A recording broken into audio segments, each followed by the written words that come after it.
जय श्री कृष्णा।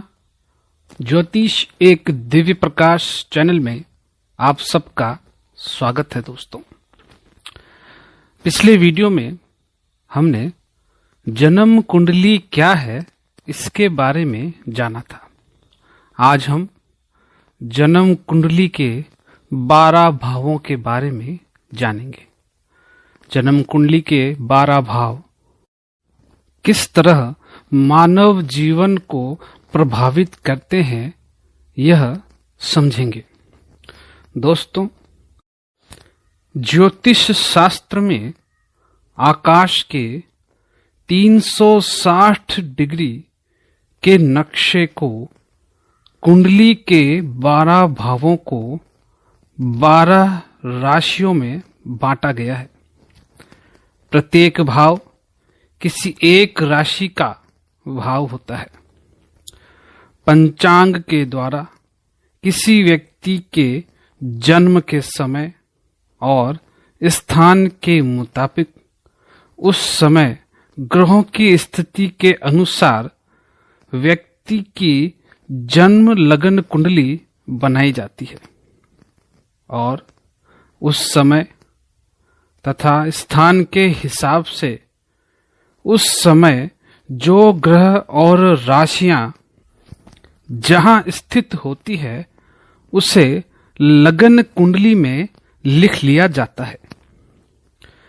प्रत्येक भाव में कोई ग्रह 30 डिग्री तक चलता है और फिर अगले भाव में चला जाता है। डिग्री के बारे में हम अपने अगले वीडियो में जानेंगे।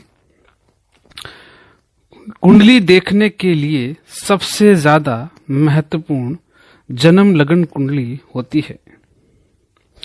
इसके साथ ही हम व्यक्ति की जन्म के समय ग्रहों की स्थिति देख सकते हैं और सही विश्लेषण कर सकते हैं। जन्म कुंडली को लगन कुंडली भी कहा जाता है। प्रत्येक जन्म कुंडली में 12 भाव होते हैं। आइए जानते हैं प्रथम भाव के बारे में। प्रथम भाव, इसे लगन भी कहा जाता है।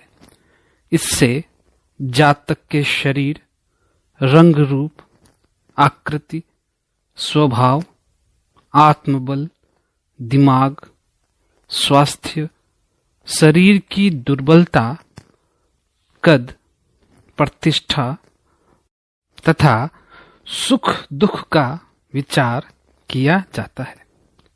इसी प्रकार द्वितीय भाव, जिसे धन का भाव कहते हैं, इससे धन धान्य, सोना चांदी, कोष संपत्ति, कुटुंब, भोजन, दाहिना नेत्र, वाणी तथा पारिवारिक सुख का विचार किया जाता है।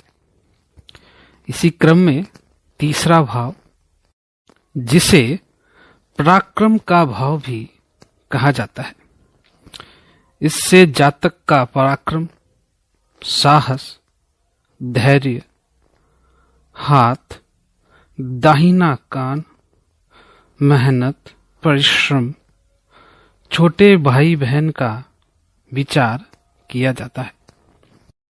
चतुर्थ भाव यानी सुख का भाव, इससे जातक के सुख दुख, ऐश्वर्य, माता, स्थान, मकान, जमीन, खेती बाड़ी, बाग बगीचे, वस्त्र, आभूषण, मोटर गाड़ी आदि का विचार किया जाता है।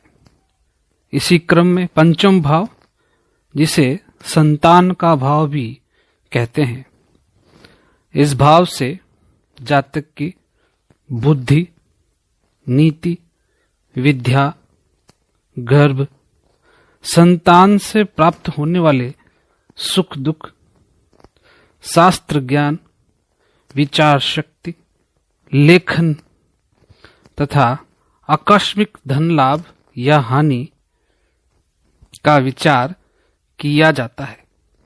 पंचम भाव से पूर्व जन्म की स्थिति भविष्य ज्ञान, आध्यात्मिक रुचि, मनोरंजन तथा प्रेम संबंध का भी विचार किया जाता है। जन्म कुंडली का छठा भाव यानी शत्रु भाव, जिससे जातक के शत्रु, मुकदमा, झगड़ा, रोग, ऋण, चोरी या दुर्घटना आदि का विचार किया जाता है। जन्म कुंडली का सप्तम भाव, जिसे स्त्री भाव भी कहते हैं, इस भाव के द्वारा पति पत्नी, व्यापार, साझेदारी, यात्रा, लॉटरी और दूसरी बार गर्भ की स्थिति का विचार किया जाता है।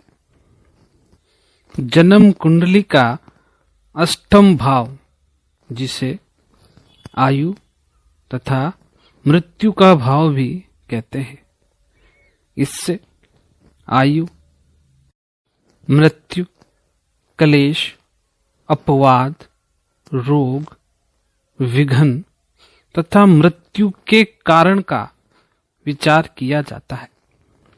इसी क्रम में नवम भाव, जिसे भाग्य भाव भी कहते हैं, इस भाव से धर्म, श्रद्धा, तप, तीर्थ यात्रा, लंबी यात्राएं तथा भाग्योदय आदि का विचार किया जाता है।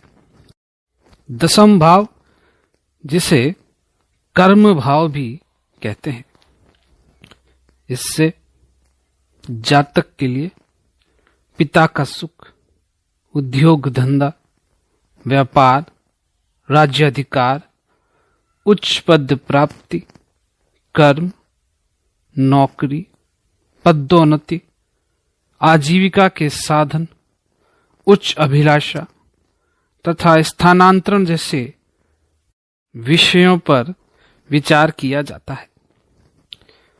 इस प्रकार 11वां भाव, जिसे लाभ का भाव भी कहते हैं, इस भाव से आय, लाभ, प्रशंसा, बड़ा भाई, व्यापार से लाभ हानि, समस्त इच्छाएं तथा मित्र सुख और ऐश्वर्य का विचार किया जाता है।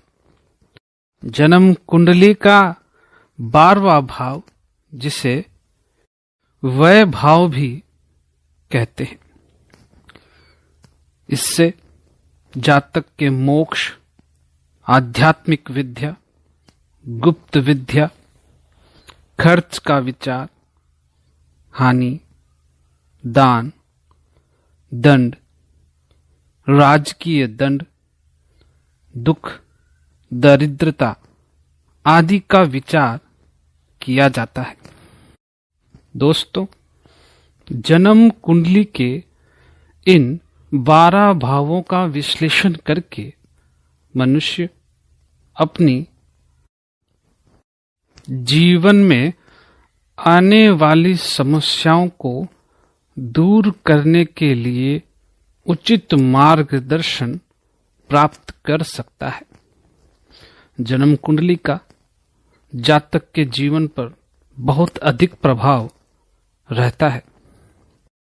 दोस्तों, यदि जन्म कुंडली में ग्रहों की दशा और दिशा बेहतर हो तो उसका सकारात्मक प्रभाव जातक के जीवन पर पड़ता है, जिससे उस जातक का जीवन बड़ा ही सुखमय होता है।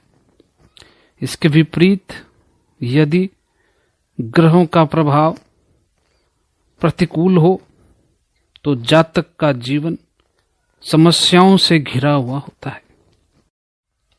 अगली जानकारी के लिए मेरे चैनल को सब्सक्राइब कीजिए। धन्यवाद। जय श्री कृष्णा।